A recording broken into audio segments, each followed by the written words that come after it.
కేంద్ర ప్రభుత్వం కీలక ప్రకటన చేసింది. అమెరికా, ఇజ్రాయెల్, ఇరాన్ మధ్య యుద్ధం మొదలైన వారం రోజులకే భారతదేశంలో కమర్షియల్ గ్యాస్ సరఫరా నిలిపివేశారు. భారతదేశంలో గ్యాస్ ఉత్పత్తి కేవలం ఒక 12% మాత్రమే దేశీయ అవసరాలను తీరుస్తూ ఉంది. మిగతా 88% విదేశాల నుంచి దిగుమతి చేసుకోవాల్సింది. ప్రతిరోజు 2 లక్షల టన్నులు గల్ఫ్ దేశాల నుంచి గ్యాస్ వస్తే తప్ప భారతదేశంలో పొయ్యలగదు. అలాగే పెట్రోల్, డీజిల్ కూడా 82% దిగుమతులే. ఏదో మిగతా 16 నుంచి 18% దాకా దేశీయంగా ఉత్పత్తి చేస్తూ ఉన్నారు. తాజాగా కేంద్ర ప్రభుత్వం ఒక కీలక ప్రకటన చేసింది.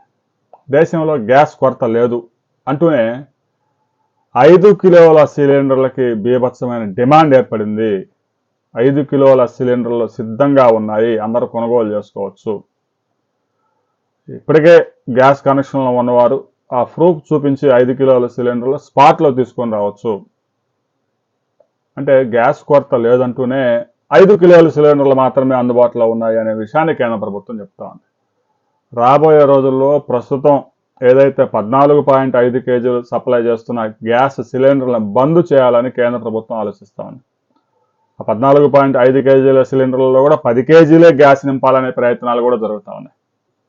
ఇక 5 కేజీల సిలిండర్లను 7 లక్షల మంది ఎగబడి కొనుగోలు చేశారు. ఎందుకంటే గ్యాస్ లేకపోతే ఇంట్లో పరిస్థితులు నడవు.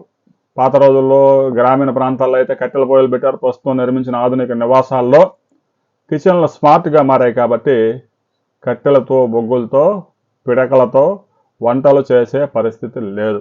అందువల్ల గ్యాస్కి గడిచిన 3 దశాబ్దాలుగా గ్యాస్కి భారతదేశంలోని 40 కోట్ల కుటుంబాలు గ్యాస్ వినియోగానికి అలవాటు పడిపోయాయి.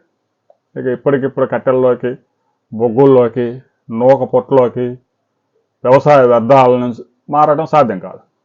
కిచెన్లు మారాయి, ఇంటి నిర్మాణాలు మారాయి. గ్రామీణ ప్రాంతాల్లో కూడా స్మార్ట్ కిచెన్లు వచ్చేసాయి. అందువల్ల గ్యాస్ కోసం ప్రజలు ఇంకా ఇబ్బందులు పడుతూ ఉన్నారు. గ్యాస్ కొరత ఉంది. అందుకే కేంద్ర ప్రభుత్వం 5 కేజీల సిలిండర్లు అందుబాటులో తీసుకొచ్చింది. రాబోయే రోజుల్లో 5 కేజీల సిలిండర్లతోనే కొంతకాలం పరిస్థితి నెట్టుకొచ్చే అవకాశం ఉంది. ఈలోగా హార్ముజ్ జలసంధి కనుక ఓపెన్ అయితే పరిస్థితి చక్కబడే అవకాశం ఉంది.